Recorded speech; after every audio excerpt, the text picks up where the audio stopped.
बातचीत के लिए हमारे साथ दो मेहमान हैं, उनसे आपका परिचय करा दूं। हमारे साथ हैं doctor Kavita Joshi, retired principal LLD college से, और प्रोफेसर विनुस जैन हैं, Amity Institute of Social Sciences से। आप दोनों का स्वागत है। सबसे पहले मैडम, हम सीसी पे चर्चा शुरू करते हैं, चूँकि मूल्यांकन के बारे में जब भी बात होती है तो कंटिन्यूस और कॉम्प्रिहेंसिव इवैल्यूएशन की बात होती है, तो उस पर क्या बताना चाहेंगे? सबसे ज़रूरी चीज़ है कि one thing is evaluation. Evaluation is a must. Why? How do we know what has been taught is learnt or not? There is no other process to know if we do not evaluate. Now comes how to evaluate and when to evaluate. Here comes a new thing, that is continuous comprehensive evaluation in comparison to the conventional system where the taught was only evaluated once after the exams, and if at that particular time the child is not able to perform properly, he may not gain good marks and evaluation may not have any meaning because knowledge may be there but the result may be very different. So comes comprehensive assessment, which goes on throughout the year, which goes on every time you have imparted education. You want to know whether it has reached the taught or not. At that time you want to evaluate. That is comprehensive continuous evaluation. So the thing is, you are teaching continuously throughout the year. At the end of the year you are asking 5 questions. The child is not able to answer those particular 5 questions and is marked as 0. Is that the right evaluation?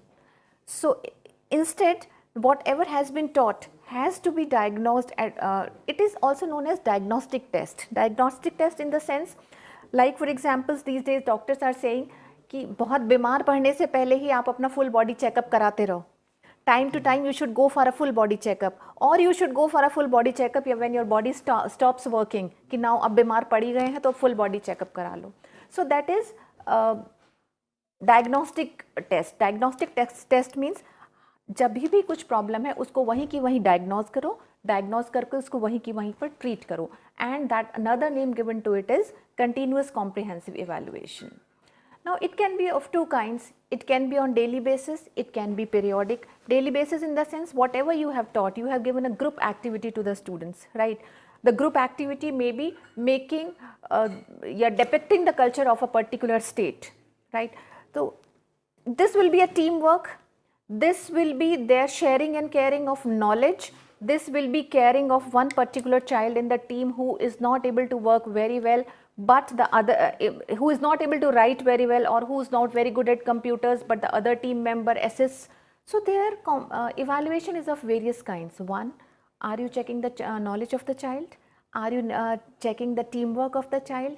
Are you checking whether he has life skills of procuring information from the teammates or not? So there are various kinds. This is continuous comprehensive evaluation. Like for every activity you are able to assess the child. So when you say continuous comprehensive evaluation, that means you should know everything about the child. And how to know, how a teacher is able to know everything about the child is like she has to collect information. How to collect information? She teaches the child. The child asks particular questions. The questions may be having some inclinations. The teacher also meets the parents. The teacher also meets the friends of the child, and there are other community members like the ayah of the school, the peon of the school, the bus driver who brings him to the school. They also keep giving some kind of information which helps in life skills, which helps in value education, and the student has time to time interaction with other schools also, other society members also. So here on the teacher is getting information from various centers, and evaluation is not only to be done on the topic which has been taught, it has to be done on all the things, because ultimately we are not making a CD of social sciences which has to be run into some school that or a moving library of social sciences. We are making a personality who is very comfortable with social sciences, or who is an expert in social sciences also. So herein when we have collected the information, we should be very effectively able to record it. Like if we have seen something, like for example, if you are teaching the students about the solar system, and you say that we have not still reached the solar system because sun is far away and it is very hot, and if we have no such devices that we can reach the sun, and a child suddenly asks a question ki ma'am, if we have some such fast moving device which can cross the sun within no time, then we will be able to cross the sun. Like for example, we light a candle, and if the candle has a flame, but if you go fast like this across the flame, our finger is not burnt. So same way, such kind of question, gives you some information about the scientific bent of mind of the child, that the child has the curiosity of thinking out of the box. So this is an information which you can record and which you can always use for assessing him at a different level, like for example sending him for some science exhibition, sending him for some innovative practices, and banking upon the child where you feel some innovative ideas are required to crush the conventional system, right? You can also assess a child while doing a particular activity in a ground. For example, you have given a drama activity or a Nukkad Natak type of activity, and then you suddenly see that some children come up with ideas, some start following, some start leading. So there what you assess is the leadership quality, the following quality. Has the child the capacity, or has the child learned to listen, or has the child learned to command? Has the child got the leadership abilities which may, later you can assess him that later on he can be made a class representative or can represent the school into some other areas. So assessment is not only marks, assessment is assessing everything, because it is said that God has made a person and a teacher is making a personality. So once you are making that personality, you have to assess every spark which is available in the child, like and then how do you record this information? It is not possible for a teacher where in a class there are 30 or 40 students that everything you can record, but whenever you see a spark, it is suggested that you make a dossier of each child, and whenever you find any good information, you just write one liner and put it there, so that whenever you want to go through what the child has learned in an interaction with you, you can go through the dossier and find out what the child has been doing. There are various other ways also, like the child may be good in photography, and if the child is good in photography, what kind of photography he is good in, that will also decide what is his interest, which will help the teacher guiding him through various careers. You can also record important changes that you see in a child, that the child till yesterday was a lonely kind of child, never liked to speak, always looking for corners, but right now the child has started asking questions, he has started participating in groups, and whenever a child has a doubt, it is necessary for the teacher to correct it. Not necessary that the teacher has the answer at that particular time, but the question is important. It is always said that the question is important, and if the question is there, answer will always follow. So be clear. Let the child have a doubt, address the doubt. If you have the answer, give the answer. If you don't have the answer, tell the child that I don't have the answer of your particular doubt right now, but I'll come back with the answer. Because like for example, if you look into social sciences, the whole of the Indus Valley civilization is lying there. You find a pot, the pot is there. No question, it is just a material. Suddenly so many questions come to your mind. Is it a pot? What they must be doing? What they cooking? What they storing some item into it? Was it a shop? Was it a temple? We don't have the answers. But if there are questions, answers will follow. So while recording things, you have to see what doubts child is raising, how many doubts child is raising, and if the child is able to raise the doubts, definitely he is developing some observational skills, because he is observing, he is having a question, he wants the question to be clarified, and if the question is there, somehow, somewhere the child is inquisitive. He will have it from you, he will have it from the library, he will have it from the parents, and if not, these days Google is also available, he will like to Google it. So first thing of evaluation is that not necessary that when you are asking all the questions and the child is answering all the questions is an intelligent child.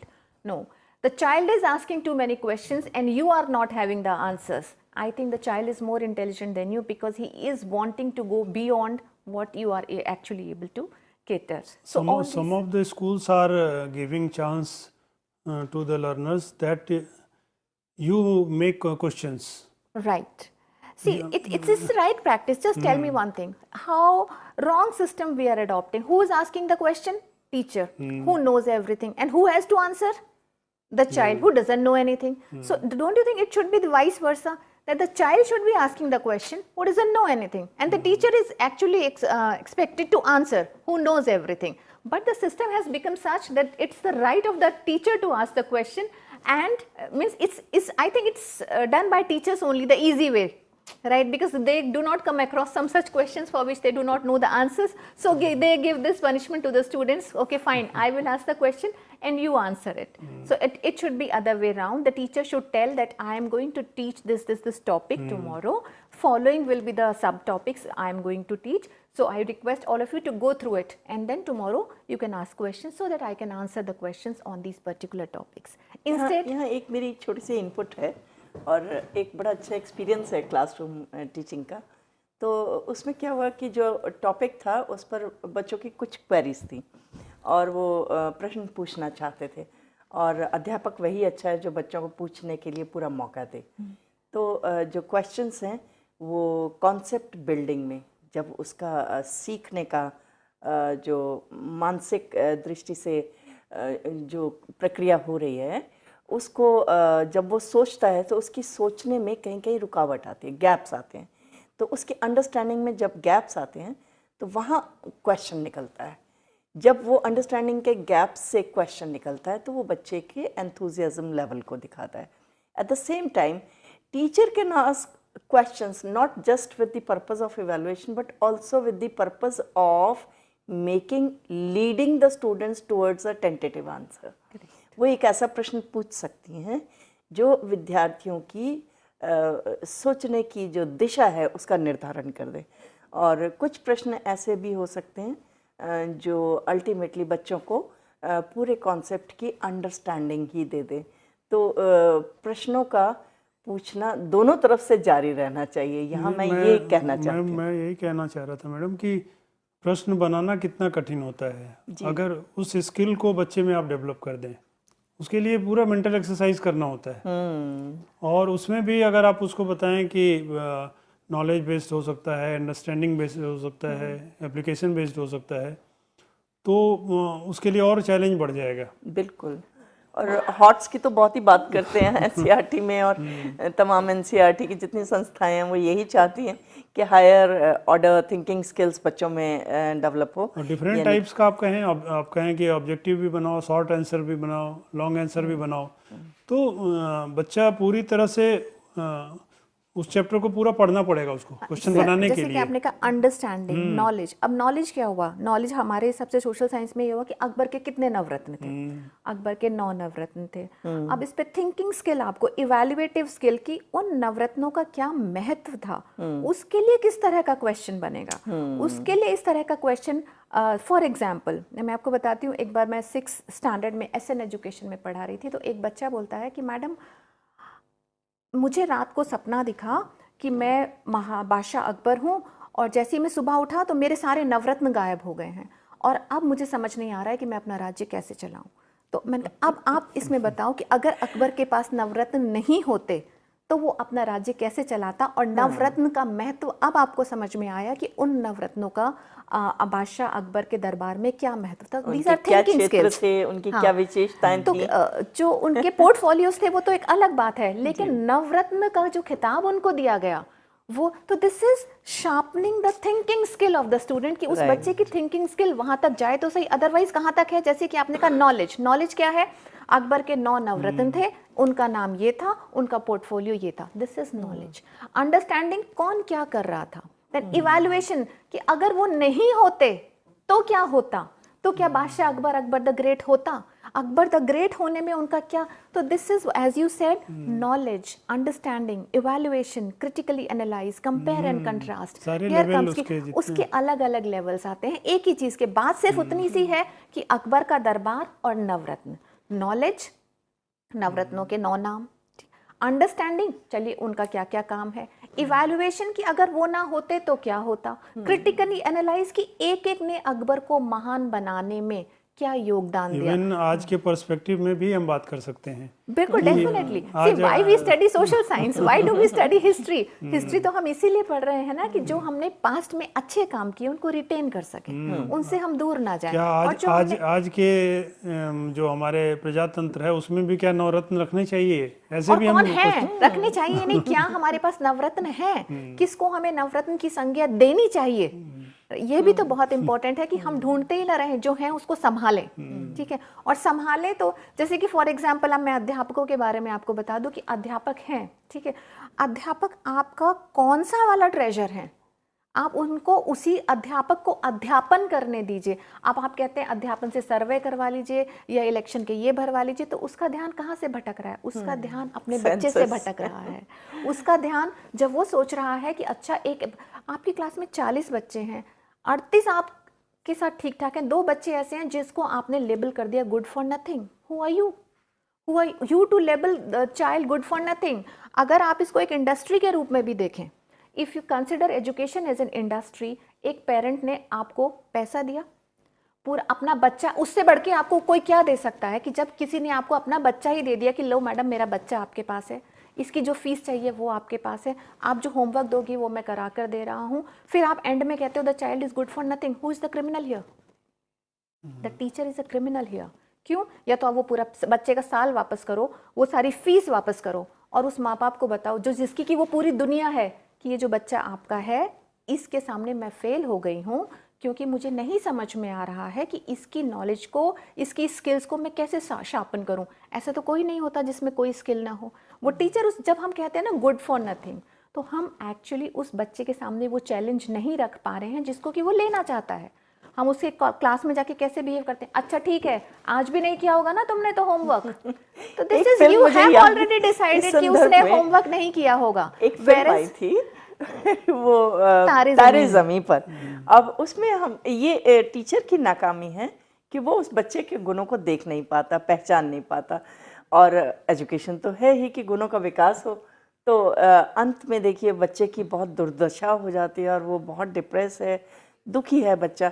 फिर एक नए teacher ने ये सारे प्रयास किए और बच्चे के गुणों को पहचाना, उन्हीं के अनुसार उसका विकास किया, तो देखिए जीवन बदल गया। जीवन तो हम टीचर्स बड़े शर्मिंदा होते हैं जब हमें पता लगता है कि आइंस्टाइन को क्लास से निकाल दिया गया, सचिन तेंदुलकर 10th स्टैंडर्ड में फेल हो गया, तो ये किसका फेलियर था? बिल्कुल, यही तो रोल आ जाएगा कॉन्टिन्यूअस कॉम्प्रिहेंसिव। टीचर्स को बताना चाहते हैं कि इवैल्यूएशन का मतलब कुछ मार्क्स नहीं होते। मार्क्स का मतलब क्या हुआ कि आपने 10 सवाल दिए, 10 सवाल बच्चा अटेम्प्ट नहीं कर पाया, बड़े सारे रीजन है क्यों नहीं कर पाया। उसने या तो वो 10 सवाल नहीं पढ़े, या उसका मन नहीं था उस वक्त लिखने के लिए, या फिर उसके पेरेंट्स ने उसको वो नहीं कराया, ठीक है, और बच्चा वो जवाब नहीं दे पाया, तो क्या कहोगे आप? अब पेरेंट्स ही मान लीजिए पढ़े लिखे नहीं हैं, पेरेंट्स पढ़े लिखे हमारे यहाँ बहुत फर्स्ट जनरेशन लर्नर्स हैं। एग्जैक्टली। तो ऐसे में जरूरी तो नहीं उसको घर से सपोर्ट मिल पाए। मैं वही तो कह रही हूँ, पेरेंट्स ने आपको बच्चा दे दिया, आपको पैसा दे दिया, आपको समय दे दिया और अपनी जिंदगी की सबसे अनुपम चीज दे दी, फिर किसी टीचर को क्या हक बनता है ये कहने का कि your child is good for nothing. The thing is the teacher is not trained enough to find out where the child can be sharpened. ठीक है, वो सोशल स्टडीज में अच्छा नहीं है तो हो सकता है डांसिंग में अच्छा हो, डांसिंग में अच्छा नहीं होगा तो म्यूजिक में होगा, म्यूजिक में नहीं होगा तो स्पोर्ट्स में होगा, स्पोर्ट्स में नहीं होगा तो कोरियोग्राफी में होगा, कोरियोग्राफी में नहीं होगा तो ऑरेटर होगा, और नहीं कुछ तो शैतानी करता होगा। शैतानी भी अगर कर रहा है तो उसमें भी तो दिमाग चाहिए ना, उसमें भी तो इंटेलिजेंस चाहिए। चैनलाइज कीजिए आप उसको, नेगेटिव एनर्जी को आप पॉजिटिव एनर्जी में चैनलाइज कीजिए। मैं आपको बताऊं, ये तब की घटना है जब ये बिन लादेन का इंसिडेंट चल रहा था। तो बिन लादेन के इंसिडेंट में क्या हुआ कि एक बच्चे ने इंटरवल में जब लंच टाइम होता था टेररिस्ट सेंटर खोल लिया। हम जैसे हमें पता लगा टेररमैन का, तुम क्या कर रहे हो? कहता मैडम मैं सबको ट्रेन कर रहा हूँ, एक एक बिन लादेन को पकड़ पकड़ के मारेंगे। भाई क्यों खोला तुमने? तो हमने कहा बेटा आप ऐसा करो। कहता मैंने क्या गलत किया मैम? आने वाले टाइम में एक भी टेररिस्ट नहीं होगा, मैं अपने सारे क्लासमेट्स को ट्रेन कर दूंगा। मैंने कहा गलत तुमने कुछ नहीं किया, तुम अपने इस टेररिस्ट सेंटर का नाम एंटी टेररिस्ट सेंटर रख दो and everything will be all right, कि हम एक भी टेररिस्ट बनने नहीं देंगे and the thing is right. तो वो बच्चा इतना शैतान है कि क्लास में कुछ नहीं करता। फिर हमने उसको उसी तरह के असाइनमेंट्स देने शुरू कर दिए कि बताओ इंडिया के पास कितना आर्मी है, अगर आर्मी को कौन कौन सी फैसिलिटी दी जानी चाहिए। एंड द चाइल्ड, जब उसको एक पिकअप मिला, you know what the child was looking for, the child was looking for you know some kind of identification crisis. उसको क्लास में आइडेंटिफिकेशन क्राइसिस था, क्योंकि हर सुबह उसका स्वागत होता, हाँ तुमने तो नहीं किया होगा ना होमवर्क, राइट। तो किसी भी दिन टीचर ने उससे आके नहीं कहा आई एम वेरी श्योर आज तो तुम करके आए होंगे, राइट। जिस दिन उसके साथ ये सवाल किया जाएगा ना कि आई एम वेरी श्योर आज तो तुम कर आए होंगे, तो शाम को उसको लगेगा यार मैडम ने आज ऐसा कहा था, आज तो मुझे करके लेकर ही जाना है। अनदर थिंग, मैंने टीचर्स को कहते सुना, मैम इसके साथ कुछ भी कर लो, ये नहीं करेगा। What ways you have tried? Homework दिया, फिर पनिशमेंट दिया, फिर एक और पनिशमेंट दिया, फिर पेरेंट्स को बुला के बेइज्जत किया, स्टीरियोटाइप सारा फिर प्रिंसिपल के सामने बेइज्जत किया। आपने, आपके पास जितनी भी नफरत या जितने मतलब हारे तो आप हो, अब बेइज्जत उस बच्चे को कर रहे हो। आप उसके साथ क्या कर सकते थे? बच्चा नहीं कर रहा है, फाइन, उसको एक मेंटर दे दो, एक बड़ी मेंटर दे दो। सबसे जो बच्चा आपका एक पर्टिकुलर चीज़ में अच्छा नहीं है, उसको एक ऐसी चीज़ बच्चे के साथ जोड़ दो जो उसमें सबसे अच्छा है, राइट। दोनों को मिला दो, दोनों जब साथ बैठेंगे तो एक दूसरे के साथ एक्सचेंज करेंगे, and I am very sure within 15 days the results will be different. Now comes what? Assessment of a different kind, not a single assessment कि आप एक ही चाइल्ड को असेस कर। Why not group presentations are there?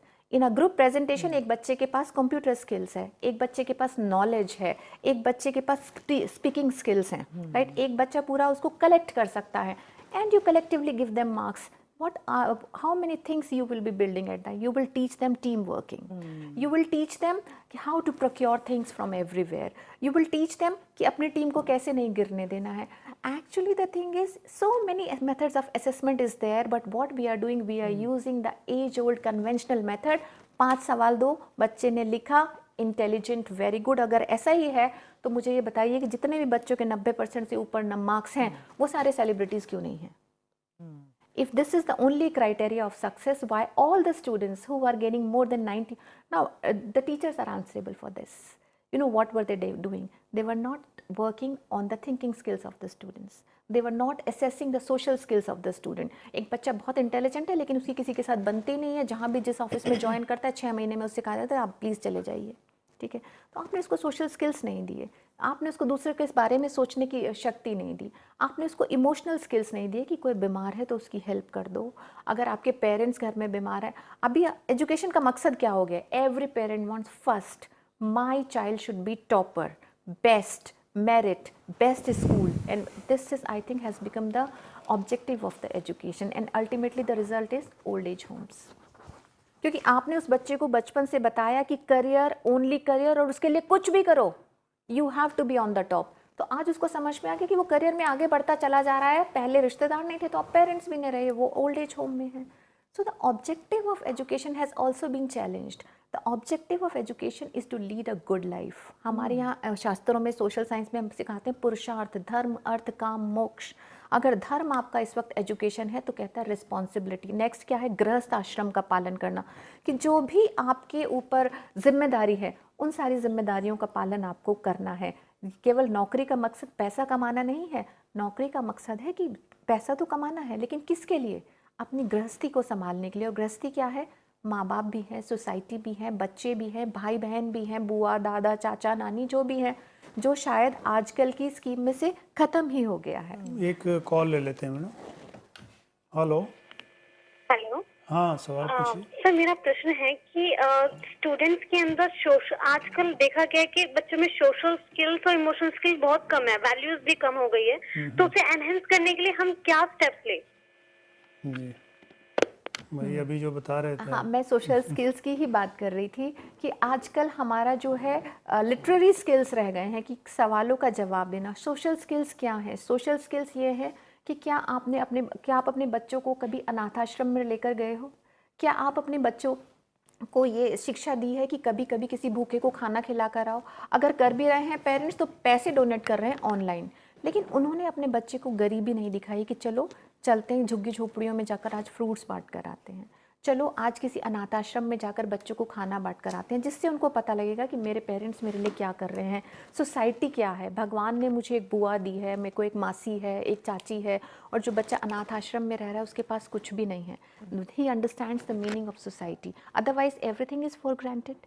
Emotional skills क्या हैं? Emotional skills वो हैं कि जब उसको पता लगता है कि उसका एक क्लासमेट है वो 4-5 दिन से नहीं आया है, तब वो आप उसको एक बड़ी मेंटर के जैसे उसको पूछते हो कि आपको क्या प्रॉब्लम है, आपके कुछ नोट्स रह गए हैं, मैं आपको व्हाट्सएप कर देता हूँ, आप चिंता मत करो, आप जब क्लास में आओगे तो मैं आपकी हेल्प करूँगा। But what are we doing? Competition. नहीं आया तो ठीक है, मैं उससे आगे निकल गया, उसके दिस इज नथिंग कि like holding hand kind of exercise. Emotional skills तो कहीं है ही नहीं। एक बार मैं एक अनाथ आश्रम में गई और मेरे से एक छोटे से बच्चे ने सवाल किया कि दीदी आज आप यहाँ पर क्यों आए हो? मैंने कहा आज मेरा जन्मदिन है तो मैं आप सबको मिठाई खिलाने आई हूँ। तो बोले जन्मदिन क्या होता है?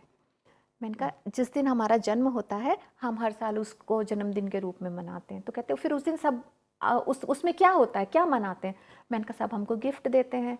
तो आपको क्या क्या गिफ्ट? मैंने उसको बताया कि मेरी मम्मी ने ये दिया, मेरे भाई ने ये दिया। तो बोले आप भी मुझे मेरे जन्मदिन पे गिफ्ट देंगी? मैंने कहा हाँ मैं ज़रूर आपके जन्मदिन पे गिफ्ट दूंगी, बताइए आपको क्या चाहिए। बोले दीदी जब सर्दियाँ होती हैं ना तो बहुत ठंड लगती है, आप मुझे मोजे ला कर दोगी? This is emotional skill. आप इसको कैसे क्लास में बैठा के सिखा सकते हो?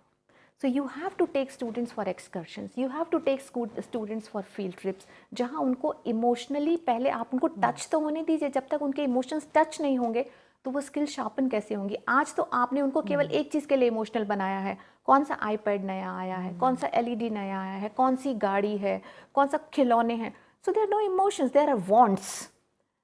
The emotions have turn into wants कि ये चाहिए, इसके बाद ये चाहिए, उसके बाद ये चाहिए। टेक देम टू समवेयर जहाँ पे उनके इमोशंस स्टर हों, तब उनको पता लगे कि हैव्स और हैव नॉट्स के बीच का डिफरेंस क्या है।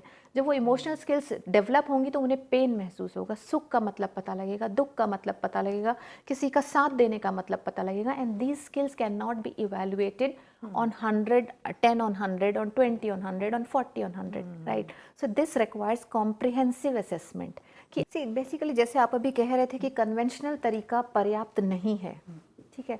उसमें मैं आप एक चीज़ बताना चाहती हूँ कि देखिए दो चीज़ें हैं, एक है एजुकेशन और एक है क्वालिफिकेशन।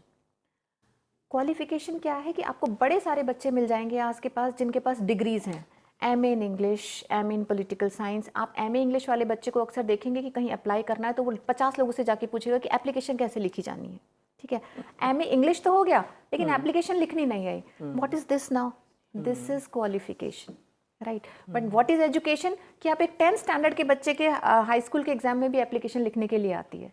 अगर आपने उसको वहाँ एप्लीकेशन लिखनी सिखा दी, this is qualification, that the child actually qualifies to do it. He is not only having a degree. For example मैं बार बार अकबर के दरबार में चली जाती हूँ। अकबर द ग्रेट या अशोका द ग्रेट कौन सी मैनेजमेंट में डिग्री लेकर आए थे? किस चीज़ पे उनका असेसमेंट हुआ था? They were qualified. How did they qualify? उनका लगातार असेसमेंट होता था। उनको तीर चलाना सीखना है, उनको डरना नहीं है, उनको भाला चलाना सीखना है, उनको अनुमान लगाना है कि उनके आसपास में से कौन से लोग सही हैं, उनको अनुमान लगाना है कि कौन उनके वफादार हैं, कौन उनके वफादार नहीं हैं, उनको किन राजाओं के साथ दोस्ती का वो रखना है, किन के साथ दुश्मनी रखनी है। This is all what? This is actual education, right. और असेसमेंट किस चीज़ का हो रहा है? कौन सा एग्जाम दिया? Assessment is continuous. Every day that student, the child is being examined, assessed and given the result कि बेटा ये ठीक नहीं है, इसको ठीक करना है, इस वाली स्किल को अभी और शार्पन करना है। And that is what we are trying to say कि थिंकिंग स्किल्स को शार्पन करिए, बच्चे की सॉफ्ट स्किल्स को। सॉफ्ट स्किल्स क्या है? क्या बहुत सारे बच्चे इसलिए जॉब नहीं कर पाते क्योंकि वो अपने आप को एक्सप्रेस ही नहीं कर पाते। पूरी की पूरी लाइब्रेरी रटी हुई है उनकी, लेकिन कहीं जाते हैं तो इंटरव्यू फेस नहीं कर पाते। क्यों? Because they do not have the soft skills. Presentation की स्किल्स नहीं है उनके पास। आप देते रहिए 100 में से 100 number, right. So comprehensive assessment का मतलब है कि comprehensive, everything has to be sharpen. उस बच्चे को शाय नहीं होना है, उसको स्टेज फियर नहीं होना है। आप उसको डिबेट्स के लिए भेजिए, आप उसको ड्रामा के लिए भेजिए, आप उसको क्रिएटिव राइटिंग के लिए भेजिए, आप उसको नुक्कड़ नाटक के लिए भेजिए, आप उसको प्रेयर में न्यूज़ पढ़ने के लिए भेजिए। This is all for me is society and social science. Social science is not about learning some questions and then answering them or vomiting them out in the examination hall, right? Social science is knowing about the society, trying to master each life skill which you will require to live in the society. जहाँ आपको pressure भी झेलना होगा, जहाँ आपकी family की demand भी होंगी और जॉब की डिमांड भी होंगी, उसके बीच में से भी आपको जाना होगा। जहाँ बच्चा शाम को आकर कहेगा कि मैडम मैंने होमवर्क इसलिए नहीं किया है क्योंकि कल मेरे घर में पार्टी थी। अब आपके पास जब आप जॉब करोगे तभी भी ये सिचुएशंस आएंगी कि बॉस पूछेगा कि ये काम क्यों नहीं करा है, तो कल क्या आप ये जवाब दे पाओगे? नहीं दे पाओगे तो उस बच्चे को वो स्किल वहीं पर बतानी है कि बेटा अगर पार्टी थी तो आपको थोड़ा सुबह जल्दी उठना था, थोड़ा सा काम कर तो एटलीस्ट करके लाना था, या फिर इंटरवल में थोड़ा सा काम तो प्रयास तो करना था, right. So if the child has put in an effort, that effort is also, आप उसको एफर्ट के भी मार्क्स देंगे. देखिए क्लास में आपके पास 2 बच्चे हैं, एक बच्चा बहुत इंटेलिजेंट है, एक बच्चा वर्बली उतना इंटेलिजेंट नहीं है. तो आप क्या कर रहे हैं, आपने उसको भी कहा चलो आप 10 लाइनें लिखो, ये 10 लाइनें आपको लर्न करनी है और लिखनी है. दूसरे बच्चे को भी कहा ये 10 लाइनें आपको लर्न करनी है और लिखनी है. एक ने 5 मिनट में 10 लाइनें लर्न की और लिख दी. एक बच्चे ने बेचारा 2 घंटे से 10 लाइन लर्न कर रहा है, फिर भी वो 3 लाइन लिख पाता है. तो अब आप मार्क्स कैसे देंगे? क्या एफर्ट का कोई मार्क्स नहीं है? क्या केवल लर्निंग का मार्क्स है? अगर एफर्ट के मार्क्स दे रहे हो तो एफर्ट के मार्क्स किसको जाएंगे? Here comes rubrics. रूब्रिक्स में क्या होगा कि ठीक है, मार्क्स कंटेंट के इतने हैं कि आपने कंटेंट इकट्ठा किया, फिर आपने कितनी कोशिश की उसके मार्क्स इतने हैं, फिर आपने कितना प्रेजेंट किया फिर उसके मार्क्स इतने हैं. देयर कम रूब्रिक्स कि बच्चे के हर एफर्ट के आप मार्क्स दीजिए. और फिर जब आप असेसमेंट दे रहे हैं कि आप इस तरह का दीजिए ना कि जब एक बच्चा आपको पता ही है कि वो आपकी क्लास में सबसे इंटेलिजेंट है, जो देते हो 10 मिनट में करके दे देता है, तो उसका बार थोड़ा ऊंचा कर दीजिए, उसको थोड़ा और डिफ़िकल्ट चैलेंज दीजिए. और जो बच्चा आपको लगता है कि पूरा एफर्ट डाल रहा है, वो सक्सेसफुल होना चाहता है, उसने हथियार नहीं डाले हैं, लेकिन आप डलवा देते हो बार बार, क्योंकि उसको भी आप वही चैलेंज दे रहे हो जो दूसरे बच्चे को दे रहे हो. क्यों आप बाकी सब एरियाज में ऐसा नहीं करते? क्यों सारे बच्चों को? इवोल्यूशन में कार्टून बहुत फेमस है कि पेड़ पर चढ़ने के लिए टेस्ट लिया गया और उसमें मंकी को रखा गया, एलिफेंट को और फिश को. Yes, तीनों के लिए एक ही टेस्ट रखा गया. you're asking the fish to climb and you're asking the monkey to swim. Right, that is what is happening in most of the exams. कि एक बच्चा जो कि फील्ड पे बहुत अच्छा है, जो कि बहुत अच्छा तबला बजाता है, कि बहुत ही अच्छा सिंगर है, आप उसको बार बार क्लास में फेल किए जा रहे हो. एक बच्चा जो खाली क्लास में ही बैठा है, क्लास में ही लर्न कर रहा है, आप उसको टॉपर करार किए जा रहे हो. तो क्या उन दोनों के लिए अलग अलग सिलेबस नहीं होना चाहिए? राइट, उन दोनों के लिए अलग अलग असेसमेंट स्कीम नहीं होनी चाहिए. असेसमेंट स्कीम ऐसे होनी चाहिए कि ठीक है, अगर तुम्हें खाली पढ़ना ही है तो ये 100 सवाल हैं, इनके जवाब आप दे दो. और एक बच्चा जो डिबेट में जा रहा है, जो ड्रामा में जा रहा है, जो कई सारे क्लब्स का मेंबर है, उतना टाइम एजुकेशन को नहीं दे पा रहा है और ना ही एकेडमिकली इतना साउंड है, उसको कहो कि ठीक है बेटा 20 सवाल के तुम्हें भी इसके जवाब देने हैं. नंबर दोनों को बराबरी में मिलेंगे, because all other things are also to be assessed. एक बच्चे ने अपना पूरा टाइम लगा दिया सुबह से शाम तक का 10 सवाल करने में, और दूसरा बच्चा है कि वो क्लास का मॉनिटर है, बोर्ड पे जाकर खेल रहा है, बाकी सारे काम कर रहा है, आप उसको उस पे असेस नहीं कर सकते. So my objective of evaluation is कि आप बच्चों को केवल डिग्रीज मत दीजिए. Don't make them qualified, make them educated. And if you want to make them educated, then definitely you have to see the assessment scheme कि आप उनको किस चीज़ पे assess कर रहे हो. And for a teacher, the final objective is God has made a person. You have to make a personality. You have to sharpen a person into a personality. So if you are next to God, अगर अब कहा जा रहा है ना कि गुरु गोविंद दो खड़े काके लागू पाए, बलिहारी गुरु आपने जिन गोविंद दियो बताए, तो फिर हर बच्चे को आप सक्सेसफुल बनाना आपकी जिम्मेदारी है. उसके टैलेंट को पहचानना आपकी जिम्मेदारी है. अगर वो लिख नहीं सकता तो गाएगा, गा नहीं सकता तो दौड़ेगा, दौड़ नहीं सकता तो तबला बजाएगा, तबला भी नहीं बजाएगा तो शॉप खोलेगा, शॉप नहीं खोलेगा तो कोई बिजनेस शुरू करेगा. You have to find out where the child is going to B.